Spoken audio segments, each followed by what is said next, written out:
ಕೋಲಾರದಲ್ಲಿ ಮಹಿಳೆಯ ನಕಲಿ ಚಿನ್ನದ ಸರ ಕಳ್ಳತನ ಆಗಿದೆ. ಮಹಿಳೆಯನ್ನ ಹಿಂಬಾಲಿಸಿಕೊಂಡು ಬಂದಿದ್ರು ಇಬ್ರು. ಆ ಇಬ್ರು ಈ ಕೈ ಚಳಕ ತೋರಿಸಿದ್ದಾರೆ.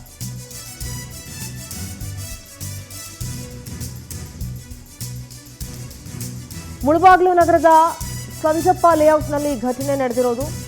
ಸ್ಕೂಟರ್ ನಿಲ್ಲಿಸ್ತಿದ್ದಂತೆ ಇಬ್ರು ಸರಗಳ್ಳರು ಹಿಂಬಾಲಿಸ್ಕೊಂಡು ಬರ್ತಾರೆ. ಮಹಿಳೆಯನ್ನ ಅಟ್ಟಾಡಿಸ್ಕೊಂಡು ಆ ಮಹಿಳೆ ಮೇಲೆ ಬಿದ್ದು ನಕಲಿ ಚಿನ್ನನ ನಿಜವಾದ ಚಿನ್ನ ಅಂತ ಹೇಳಿ ಕಳ್ತನ ಮಾಡಿದ್ದಾರೆ. ಸರಗಳ್ಳತನದ ಭಯಾನಕ ವಿಡಿಯೋ ಈಗ CCTVಯಲ್ಲಿ ಸೆರೆಯಾಗಿದೆ. ಆ CCTV ದೃಶ್ಯವನ್ನ ನೋಡಬಹುದು. ಆ ಮಹಿಳೆಯನ್ನ ಹಿಂಬಾಲಿಸ್ಕೊಂಡು ಬರ್ತಾರೆ ನೋಡಿ, ಯಾವ ರೀತಿ ಮಹಿಳೆಯನ್ನ ಎಳ್ಕೊಂಡು ಆ ಮಹಿಳೆಯನ್ನ ಬೀಳಿಸಿ ಆ ಮಹಿಳೆ ಮೇಲೆ ಬಿದ್ದು ಆ ನಕಲಿ ಚಿನ್ನದ ಸರ ಕಿತ್ಕೊಳ್ಳೋಕೆ ಎಷ್ಟೆಲ್ಲ ಟ್ರೈ ಮಾಡ್ತಾರೆ ಅಂತ ಹೇಳಿ.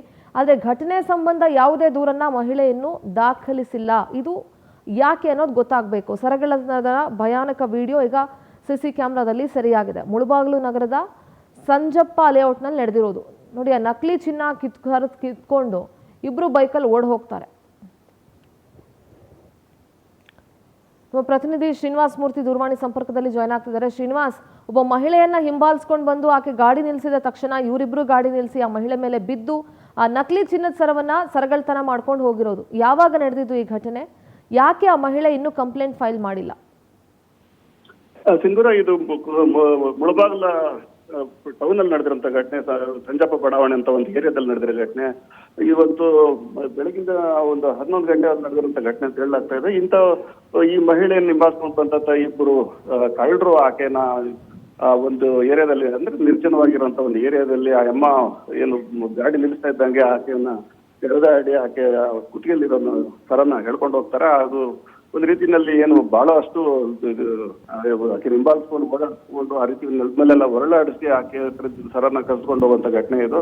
ಆದ್ರೆ ಅವರು ತಗೊಂಡೋಗಿರುವಂತದ್ದು ನಕಲಿ ಸರ ಅಂತ ಹೇಳಲಾಗ್ತಾ ಇದೆ. ಯಾಕೆಂತಂದ್ರೆ ಬಹುಶಃ ಆ ಮಹಿಳೆ ಎಚ್ಚರಿಕೆಯಿಂದ ಇದ್ಲು ಅಂತ ಅನ್ಸುತ್ತೆ. ಹೊರಗಡೆ ಬರುವಾಗ ಈ ಅಸಲಿ ಚಿನ್ನದ ಆಭರಣಗಳನ್ನ ಹಾಕೊಂಡು ಬರುವಂತದ್ದು ಸರಿಯಲ್ಲ ಅನ್ನುವಂತ ಕಾರಣಕ್ಕೋಸ್ಕರ ಈ ಒಂದು ವ್ಯವಸ್ಥೆಗಳಲ್ಲಿ ಹೆಚ್ಚು ಕಡಿಮೆ ಈ ನಡುವೆ ಸರಗಳ್ಳತನ ಹೆಚ್ಚಾಗ್ತಾ ಇರೋ ಒಂದು ಕಾರಣಕ್ಕೋಸ್ಕರ ಹಾಗೆ ಎಚ್ಚರಿಕೆ ತಗೊಂಡಿರ್ಬೋದು. ಹಾಗಾಗಿ ಸರ ಏನು ನಕಲಿ ಚಿನ್ನ ನಕಲಿ ಸರನ ಹಾಕೊಂಡ್ ಬಂದಿರೋದು. ಆದ್ರೆ ಆ ಕಳ್ಳರಿಗೆ ಗೊತ್ತಿರೋದಿಲ್ಲ ಇದು ಅಸಲಿನ ಅಥವಾ ನಕಲಿನ. ಹಾಗಾಗಿ ಅವರು ಅವಸರದಲ್ಲಿ ಅದನ್ನ ಪರೀಕ್ಷೆ ಮಾಡುವಂತ ಪ್ರಯತ್ನ ಮಾಡಿರೋದಿಲ್ಲ. ಅವ್ರಿಗೆ ಬೇಕಾಗಿರೋದು ಕುತ್ತಿಗೆಯಲ್ಲಿ ಹಾಕೊಂಡಿರೋದು ಎಲ್ಲ ಬಂಗಾರದ ಆಭರಣ ಅನ್ನೋ ಕಾರಣಕ್ಕೋಸ್ಕರ ಆಕೆ ಮೈ ಮೇಲೆ ಬಿದ್ದು ಆಕೆ ಹತ್ರ ಇದ್ದಂತ ಸರನ ಸೆಳ್ಕೊಂಡು ಹೋಗಿದ್ದಾರೆ. ಇದಕ್ಕೆ ಸಂಬಂಧಪಟ್ಟಂಗೆ ಆಕೆ ಇನ್ನಷ್ಟು ದೂರು ಕೊಡ್ತೀನಿ ಅಂತ ಅಲ್ಲಿದ್ದವ್ರಿಗೆ ಹೇಳಿದಾಳೆ ಅಂತ ಗೊತ್ತಾಗ್ತದೆ. ಪೊಲೀಸರು ಅಧಿಕೃತವಾಗಿ ವಿಚಾರನ ಮಾಹಿತಿನ ಕೊಡೋವರೆಗೂ ಅದು ಯಾವ ರೀತಿ ಆದಂತ ಸರ ಅಥವಾ ಏನ್ ಘಟನೆ ಅಸಲಿ ಅಥವಾ ಕಳ್ಳರು ಸಿಕ್ಕದ ಇಲ್ಲ ಅನ್ನೋದು ಸ್ವಲ್ಪ ತಡವಾಗಿ ಗೊತ್ತಾಗುತ್ತೆ.